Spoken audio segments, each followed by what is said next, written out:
Well, this might well go down as the most boring topic for a tutorial ever, but I have had a client ask me about doing the VAT return online. It's a little bit like going to the loo, isn't it? Not particularly pleasurable, but you know you've got to do it. It is quite awkward the first few times you do this to find the right place. And not having a punt at the revenue here, it's they've got a huge website with a lot of information on. But first of all, you need to go to hmrc.gov.uk, get to this screen, and this is the bit where you just need a bit of help if you haven't done it before. If you've got to log in and you're presented with this, it doesn't look like a lot of links, but it is. So you need to select the VAT link on this page here, and that takes you to your login, where you pop your user ID and password in. User ID and password in, hit login, and there's a little security message that tells you the last time that you were in, just in case somebody else has been into your page between you last visiting. That being correct, click Next, and then you scroll down to this section here.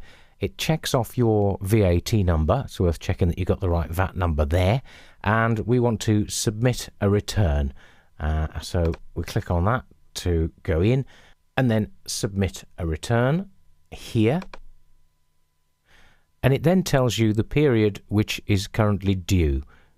And for this particular one, click on the period, and you're now presented with the boxes to fill in for the period that's detailed at the top section here.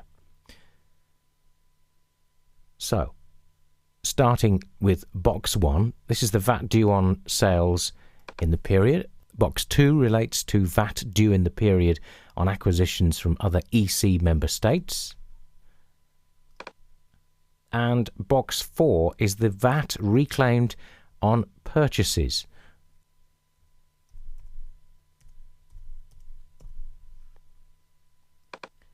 Box 5 is calculated for you, and the next box is box 6, which is the total value of sales net of VAT for the period. And it's just whole pounds only. The next box is box 7. This is the total amount of purchases net of VAT in the period.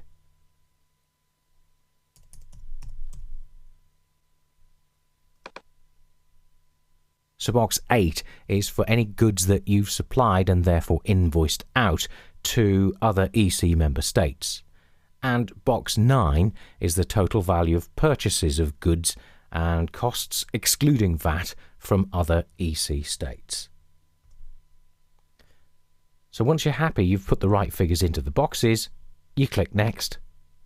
So now you have the summary of VAT that's going to be payable for this period that you've completed the form for. So box 5 is the key box. That one's calculated for you. That's the total amount of VAT charged on sales less the amount of VAT that's been paid on purchases for the period. So as long as your figures correspond with the bookkeeper's figures, you just need to click Submit. It then does a quick security check with your user ID and password, and you click Submit. There's then just a short delay while the system just churns through, and it tells you, in summary, the amount of tax that's going to be debited and when it's going to be debited from the account that you set up online. So that's it, you've done the return, and don't forget the final thing to do is to go to the top right hand corner and click Log Out.